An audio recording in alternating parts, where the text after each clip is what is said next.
श्री राधे राधे। भक्तों, महान पुरुषों के अंदर महानताएं छिप कर जरूर आई होती हैं, जो समय आने पर प्रकट होती हैं। किसी किसी के तो बचपन से ही वो महानताएं होती हैं, जैसे बिना किसी भेदभाव के सबकी सेवा करना और अपने से बड़े लोगों के प्रति श्रद्धावान होना, शिक्षकों के प्रति, गुरु के प्रति श्रद्धावान होना। और आप सुन रहे थे सखी माँ ललिता दीदी के चरित्र को, जो बचपन में थे गोपाल नाम से। वो गोपाल की बात कल मैंने आपको बताया था कि कोई शूद्रापाड़ा में विपिन के पिता थे, उनके ठाकुर का प्रसाद खाना चाहते थे। बहुत दिनों से बीमार थे, बहुत बूढ़ा शरीर, बीमारी भी बहुत ज़्यादा, चलने फिरने की ताकत नहीं। तो माँ ने कहा कि गोपाल, वो प्रसाद उनको दिया होगा क्या? तो गोपाल ने बड़ी खुशी से कहा, भोग लग जाए तो देना, मैं खिला के आऊँगा। तो मानव सेवा और माँ की आज्ञा, वे ऐसा सुयोग छोड़ने वाले नहीं थे। यथा समय प्रसाद ले गए और वृद्ध को पेट भर अपने हाथ से खिला के तृप्त करके अपराह्न में लौटे। गोपाल अपने शिक्षकों के प्रति बड़ी श्रद्धा भक्ति रखते थे। वयोवृद्ध शिक्षक की सेवा करने को मिले तो कहना ही क्या। एक दिन की बात, अभाव की ताड़ना से उनकी पाठशाला के गुरुजी को वृद्धावस्था में भी खटना पड़ता। और भक्तों, वहाँ के रिवाज के अनुसार वो, अभी वैष्णव तो थे नहीं, वो शिक्षक जो थे ना, शिक्षक उनके स्कूल में पढ़ाने वाले, वो इतने सात्विक वैष्णव नहीं थे कि खान पान पूरा शुद्ध था। बंगाल के हिसाब से बहुत गंदा उसको नहीं मानते हैं, जब वो शुद्ध नहीं है। मछली पकड़ रहे थे और जाल खींचने में कहीं वो जाल अटक गया। गोपाल जा रहे थे किसी रोगी को पथ्य देने, तो जो उनके शिक्षक थे वो वैष्णव गुरु नहीं थे, वो पढ़ाई कराने वाले टीचर थे, वो जो मछली का जाल खींच रहे थे। तो सहज ही सात्विक स्वभाव के कारण गोपाल ने कहा, क्या हुआ गुरुजी? तो बोले, देखो न बेटे, जाल जाने कहाँ अटक रहा है। बूढ़ा आदमी हूँ, देर अबेर पानी में उतरते भी डरता हूँ। गोपाल ने कहा, चिंता न कीजिए, ज़्यादा खींचतान नहीं कीजिए, जाल फट जाएगा, मैं पानी में उतर करके निकाल देता हूँ।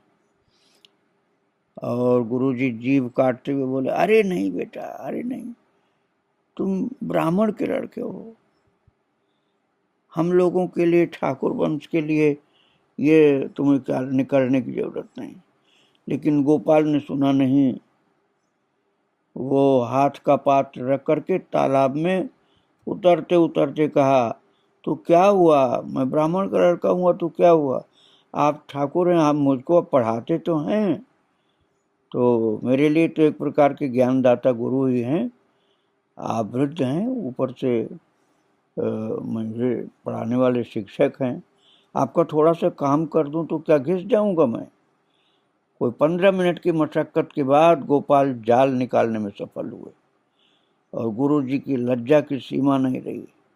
हाय हाय, ब्राह्मण के लड़के से ऐसा काम करवाया मैंने, तुम्हारे घर वाले तुमसे क्या क्या कहेंगे कि मछली का जाल क्यों खींचा और क्यों ये काम किया।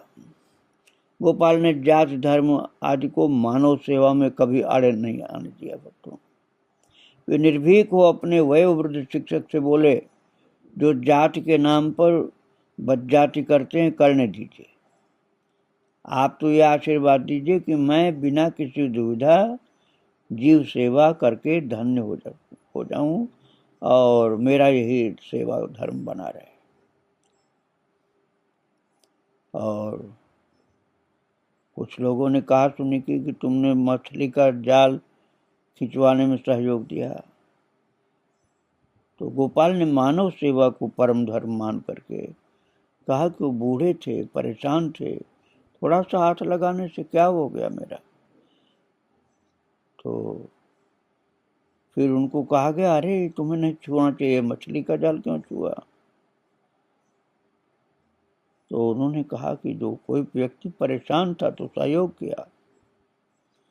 हम तो पाप को देख करके पाप से घृणा करने लग जाते हैं, लेकिन गोपाल के तन मन थे एक भिन्न तत्व से गठित। उनमें लोगों का हृदय परिवर्तन करने की अद्भुत क्षमता थी।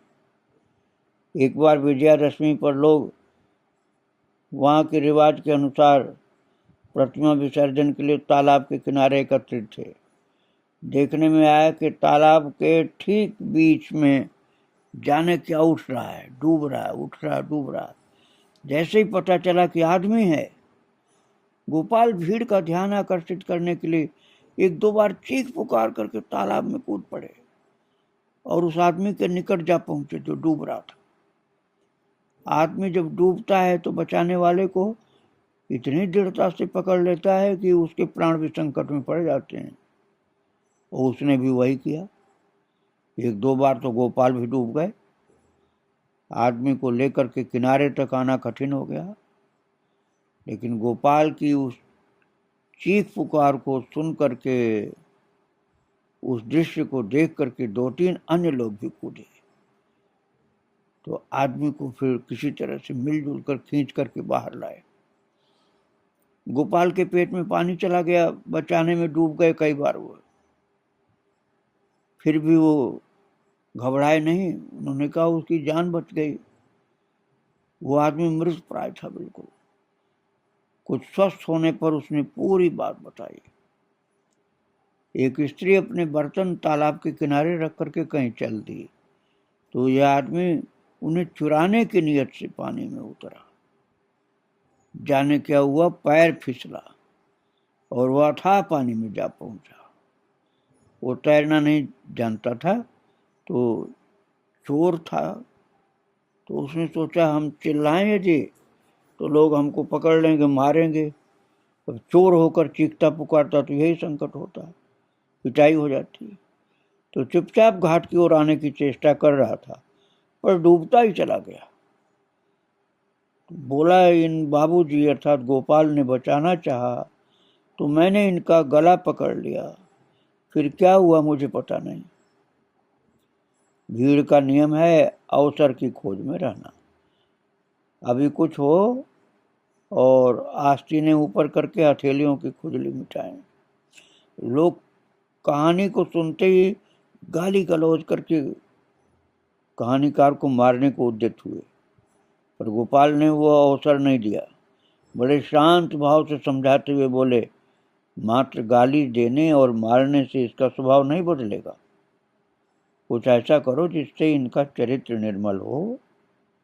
एक बार वो आदमी ये समझ ले कि चोरी करना गलत है, तो फिर समझ आएगा, जब तो परिवर्तन करेगा, सुधार करेगा। बहुत बार परिस्थिति वश व्यक्ति कुछ काम ऐसे करता है, गरीबी के कारण किया होगा। एक बार ये समझना जरूरी होता है कि क्या काम नहीं करना चाहिए। आदमी परिस्थितियों के कारण चोरी करने लग जाता है, कभी गरीबी के कारण। तब यदि कोई उस परिस्थिति का कारण पता कर उसके परिवर्तन का उपाय बताए तो वह सत्य की उपलब्धि कर सत्पथ पर चल सकता है। आप लोग शांत हों, मैं इससे थोड़े एकांत में बात करता हूँ, गोपाल ने ऐसा कहा। लोग धीरे धीरे एक एक करके चले गए। प्रतिक्रिया हुई भिन्न भिन्न। किसी किसी ने यहाँ तक कहा कि गोपाल दुर्जन को भी प्रश्रय देता है, चोर की भी सहायता करता है। गोपाल शांत भाव से हंसते हुए सुनते रहे। तब पास ही एक मौलश्री के वृक्ष के नीचे बैठ करके गोपाल ने उस आदमी से बातें की। उनका व्यवहार देख करके, अमृतमय उपदेश सुन करके वो व्यक्ति उन गोपाल के चरणों में गिरकर रोते हुए क्षमा याचना करने लगा। बोला, ऐसा काम अब कभी नहीं करूंगा। चोरी मैं जानता नहीं था खराब काम होता है। अभी तक कुसंग में रहा था ना वो आदमी, इसलिए चोरी करने की आदत पड़ गई थी। अब गोपाल जैसे महान सात्विक के उपदेश से सुधार हो गया। गोपाल ने पास बिठा करके अभय दान किया कि कोई मारेगा नहीं, तो चिंता मत करो, अब ये छोड़ दो चोरी करना। कालांतर में इसी दुर्जन ने अपने जीवन धारा को ऐसा मोड़ दिया कि लोग उसे साधु कहने में भी संकोच नहीं करते थे। और वही व्यक्ति गोपाल के बड़े भाई दीनबंधु काव्यतीर्थ वेदांत रत्न के हावड़ा स्थित भागवत आश्रम में पहुंचा था। पता लेकर के नवद्वीप धाम में गोपाल से मिला था। वो चोर जो था बिल्कुल सात्विक हो गया और संत स्वभाव, भजन करने लगा वो। और माता जो थी गोपाल की, गौर सुंदरी देवी, इस व्यक्ति के विषय में कुछ नहीं जानती थी, पर ये बीच बीच में उनके यहाँ आता, अपने खेत के कुछ साग भाजी लेकर के जाता सेवा में, और गोपाल के विषय में पूछता। तो कहता, मेरे प्राण रक्षक ठाकुर कहाँ हैं? गोपाल को ऐसे बोलता था, मेरे प्राण रक्षक ठाकुर कहाँ हैं, कैसे हैं? जैसे प्रभु वैसे उनके जन। भगवान का जैसा गुण भक्त में आने लगता भक्तों। और गोपाल के अंदर बहुत सात्विकता थी। प्रभु का स्वभाव उनके निर्जनों में संक्रमित होता है। प्रेम करुणा के सागर श्री निताई गौरांग ने जगाई मधाई जैसे पापी दुराचारियों को दंड दिए बिना साधु बनाया था। आप चैतन्य चरित्र में सुन चुके हैं। गोपाल ने सामान्य चोर को साधु बना दिया। तो लोगों को तो आश्चर्य हुआ, लेकिन गोपाल को कोई आश्चर्य नहीं लगता था। बोले, ये तो मेरा सहज धर्म है। गोपाल सत्य और कर्तव्य के खातिर प्राण देने को तैयार रहते थे।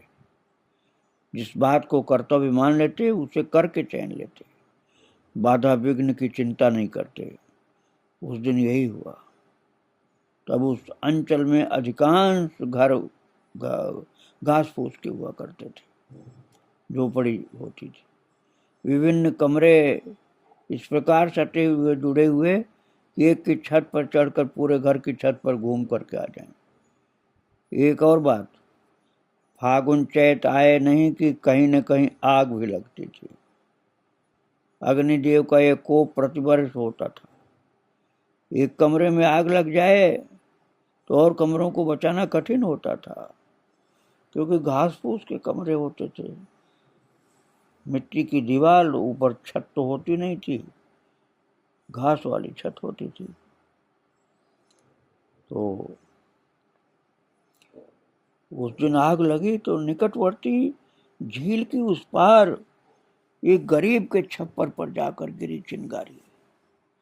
और छप्पर का ही सभी का होता था घर। और गोपाल की दृष्टि पड़ी तो छूट भागे वो बुझाने के लिए। समय की पुकार थी। उस झील को तैर करके पार करके उस पार पहुंचे, और छप्पर पर पहुंचने का उपाय नहीं तो करीब 25 हाथ ऊंचे कटहल के पेड़ पर चढ़कर छप्पर पर कूद पड़े और आग बुझाई। गरीब का सर्वनाश होने से बचा लिया। उस दिन गोपाल की शक्ति, साहस, कर्तव्यबोध आदि की सभी ने भूर भूर प्रशंसा की। ऐसा सहज सद्गुण और सात्विक विशेषताएं देखने को मिली उनकी। वचन किसी छोटी बात से संबद्ध हो, चाहे जीवन मरण के प्रश्न से जुड़ा हो, उसकी रक्षा करनी चाहिए। गोपाल ने इस बात की शिक्षा दी अपने आचरण से। साथियों को नमक से इमली खाते देख छोटे भाई दिनेश ने जिद की कि वो भी खाएंगे। दिनेश ज्वरग्रस्त थे, अभी अभी स्वस्थ हुए थे। इमली खाते तो पुनः बीमार पड़ने की आशंका थी। गोपाल के बार बार मना करने पर भी जब वो नहीं माने और साथी से लेकर खाने लगे तो गोपाल ने थोड़ा सा डांट करके हल्का सा चांटा मारा, उनके हाथ से इमली छीन करके दूर फेंक दी कि फिर बीमार पड़ जाएगा नहीं तो दिनेश रो करके जमीन पर लोटपोट होने लगा। बालक था वो दरअसल, अर्थात वास्तव में दिनेश इन गोपाल दादा के साथ ही अधिक खुले थे। गोपाल ही उनकी बात सुनते, जिद पूरी करते, और बात सुनी ही नहीं, चाटा मार दिया था। यह व्यवहार दिनेश के लिए कल्पनातीत था। तो दादा की वो रौद्र मूर्ति एक बार की अपरिचित थी, कुसुम कोमल स्नेह मूर्ति आज कैसे कठोर हो गए।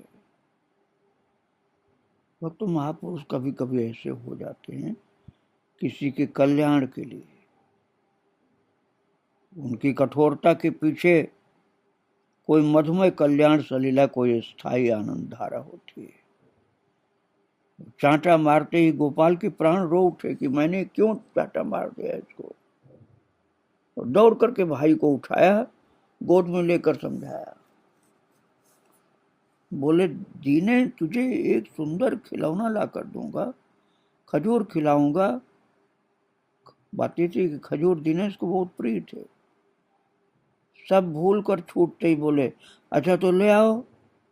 गोपाल ने कहा, पागल, 2 कोस दूर बाजार, कल सुबह ला करके दूंगा। और रात हो गई, भाई खा पी कर सो गया। खजूर खिलौना संभवतः भूल गया वो। गोपाल लेकिन नहीं भूले थे। जाने कब नींद से उठकर घर से निकल गए। सुबह देखने में आया कि राधा कृष्ण की मूर्तियों का एक सुंदर जोड़ा और कागज में लिपटे हुए कुछ खजूर दिनेश के सिरहाने रखे हैं। ऐसी थी गोपाल की सत्यनिष्ठा। किसी की त्रुटि का संशोधन करना होता या उस ओर ध्यान आकर्षित करना होता तो गोपाल की अपनी कार्यशैली अलग थी। निंदा भर्त्सना की राह पर नहीं चलते थे। भाषा शैली ऐसी कोमल मधुर कि आदमी लज्जित हो और अपनी भूल सहज मान ले। एक जाने माने व्यक्ति ने बड़ा गर्हित कार्य किया, पर उसके मन में कोई अपराध बोध नहीं था। क्षमा याचना का प्रश्न ही नहीं। उसका अभिमान कुकृत्य को स्वीकार करने से रोकता रहा। विवश हो गांव के मुखिया ने उसे समाजच्युत कर दिया। न कोई उसके यहाँ जाए, न कोई उसे बुलाए। एक दिन उसे देखकर कुछ लड़के व्यंग करने लगे। दैव योग से गोपाल उधर निकले और लड़कों को रोक करके उस भले आदमी के पास जाकर विनीत भाव से बोले, बाबूजी, आप लोग समाज के व्यक्ति हैं ना, जो चाहे कर सकते हैं, आपकी कोई क्षति नहीं होगी, पर दूसरों की निंदा का अवसर देख करके अपराधी क्यों बनते हैं। अरे हुआ सो हुआ। अब सरल मन से दोष मानकर समाज की व्यवस्था स्वीकार कर लीजिए। आप एक आदर्श बन जाएं। दूसरे लोग गलत काम करेंगे तो आप जैसे मान वाले व्यक्ति का उदाहरण दे करके उन पर शासन किया जा सकेगा। मिटा डालिए इस झंझट को। एक के पीछे 10 को अपराधी मत बनाइए। कुछ ऐसा प्रभाव हुआ कि 2-3 दिन के भीतर ही उन महाशय ने मुखिया जी से क्षमा याचना की। सबके साथ पूर्ववत संपर्क हो गए और इतना ही नहीं, उन्होंने सबके आगे गोपाल की मुक्त कंठ से प्रशंसा की और कहा कि गांव का सौभाग्य गोपाल बाबू। गोपाल बाबू जैसे निर्भीक स्पष्टवादी व्यक्ति यहाँ हैं, इनके मीठे वाक्य बाणों से मर्म पर ऐसा आघात होता है कि जीव सुधार कर लेता अपना। मैं स्वभावतः अभिमान के नीचे दबकर किसी अतल में जा फंसता। ऐसे चाबुक मारने वालों की संख्या जितनी बढ़ेगी समाज का उतना कल्याण होगा। मैं गोपाल बाबू का चिर ऋणी रहूंगा, इन्होंने मेरा सुधार कर दिया। और भक्तों, घर में विवाह योग्य लड़का है तो विवाह के प्रसंग उठेंगे, कन्या पक्ष वाले भी आएंगे, पर गोपाल विवाह नहीं करना चाहते थे। उनकी बार बार की ना सुन करके, उनका रुख देख करके घर वालों ने भी इस विषय में बात करना बंद कर दिया। अब कोई व्यक्ति उनके माता पिता से गोपाल की बात यदि करता तो वे लोग यही कह देते थे कि भैया गोपाल राजी हो तो हमें क्या आपत्ति है, लेकिन वो पहले तैयार तो हो शादी के लिए।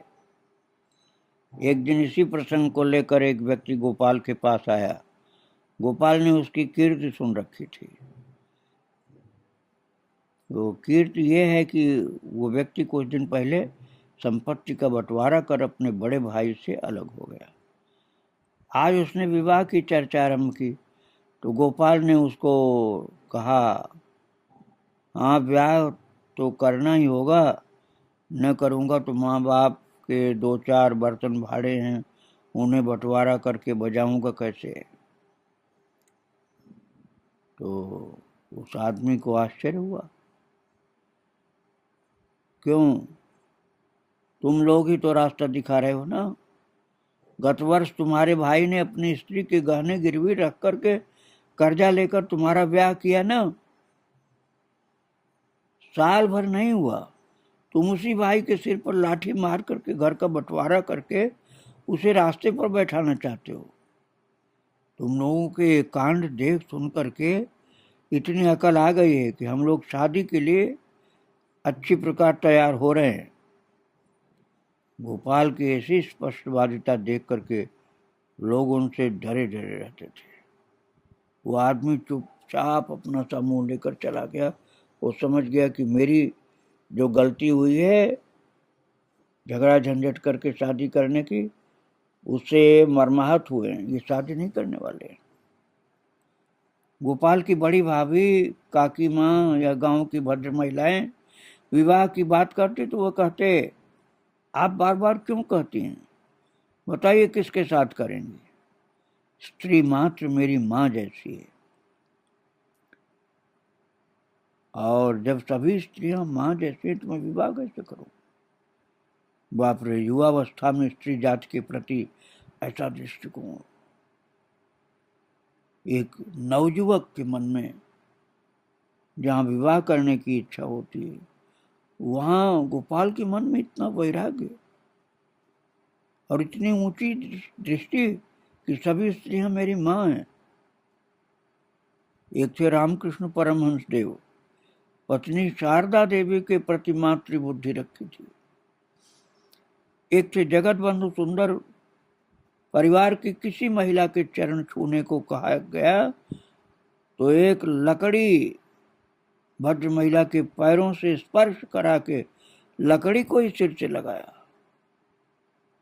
और श्री धामपुरी के बड़े बाबा महाराज ने अपनी महादेव स्तुति में प्रार्थना की, नारी मात्रे मातृतम ज्ञान करो दान, नारी मात्रे मातृतम ज्ञान करो दान। ये सब महापुरुष हैं, पथ प्रदर्शक हैं। ऐसे ही गोपाल के अंदर अब ऐसी अद्भुत निष्ठा हो गई थी कि सभी स्त्री को माता मानते थे। एक दिन आए गैला के एक भद्र पुरुष गोपाल के किसी मित्र को लेकर। मित्र ने भद्र पुरुष की कन्या के विवाह का प्रस्ताव रखा तो गोपाल बोले, नहीं भाई, तुम लोगों की दुहाई, मुझे इस बंधन में मत डाल लो, आप लोग मुझे इस बंधन में मत बांधो। मित्र ने कहा, क्यों, विवाह करना क्या खराब होता है। तो गोपाल ने कहा, भाई घी कोई खराब चीज नहीं है, किंतु अजीर्ण रोगी उसे विष जैसा मानकर डरता है। जिसका पेट अजीर्ण रोग से ग्रस्त है, पेट सही नहीं रहता, खराब रहता है। घी तो खराब चीज नहीं है, लेकिन उस आदमी के लिए घी खराब होता है। पेट खराब रहता है जिसका, दस्त होते रहते, उसको कोई घी खिला दे तो उसके लिए घी पुष्टिकर नहीं होगा, बीमारी और बढ़ा देगा। दूध, खीर, मक्खन बड़ी पुष्टि वाली चीजें हैं, संदेह नहीं। किंतु जो पेचिस का, दस्त का रोगी है, उसको तो इन्हें छूना भी ठीक नहीं होता है। और मुझ जैसे दुर्बल चित्त के विषय में भी यही बात है। मैं विवाह को बुरा नहीं कहता, 10 संस्कारों में से एक संस्कार है, शास्त्र का उपदेश है, विवाह करना चाहिए, लेकिन मैं उस लायक नहीं हूं। इसकी योग्यता मैं अपने अंदर नहीं देख पाता हूं। तो इसलिए तिनके की तरह ताड़ित, लांछित, विमर्दित होने की आशंका रहेगी। विवाह के मंत्र में भी ऐसी बातें आती हैं, लेकिन मैं विवाह के योग्य अपने को नहीं देख पाता हूँ। मैं ठहरा दुर्बल चित्त हूँ, साधन भजन का भी जोर नहीं। जिन्हें सुख दुख में समबोध हो, जो हृदय पात्र को भगवत प्रेम रस से भर पाए हों, उनकी बात अलग है। अधिकारी के लिए ठीक होगा, लेकिन मैं अधिकारी नहीं हूं उसका। क्या संसार, क्या सन्यास, दोनों ही समान है। ये सब सुन करके कन्या के पिता और वो मित्र गोपाल को साधुवाद दे करके चले गए। और उन्हीं दिनों की बात है, एक ज्योतिषी जी आए। वो महान ज्योतिषी थे, कैलाश चंद्र भट्टाचार्य। कोई हाथ दिखाए, कोई जन्मपत्र दिखाए, तो गौर सुंदरी माता जो थी, गोपाल का हाथ आगे कर दिया। ज्योतिषी जी ने हाथ देखा, ललाट देखा, एकटक गोपाल की मुंह की ओर देखते रहे। गोपाल हंसकर बोले, क्या देखा महाराज, बताइए ना कुछ। तो उस ज्योतिषी ने कहा कि ऐसा हाथ जीवन में कभी नहीं देखा मैंने। गौर सुंदरी के आग्रह पर कुछ बातें बताई। महापुरुष के लक्षण हैं इनके, उम्र 75 के करीब है, स्पष्टवादी, दृढ़ प्रतिज्ञ। ऐसे शक्ति संपन्न गुरु मिलेंगे जिनकी कृपा शक्ति से ये किसी विराट प्रतिष्ठान का अधिनायक होगा।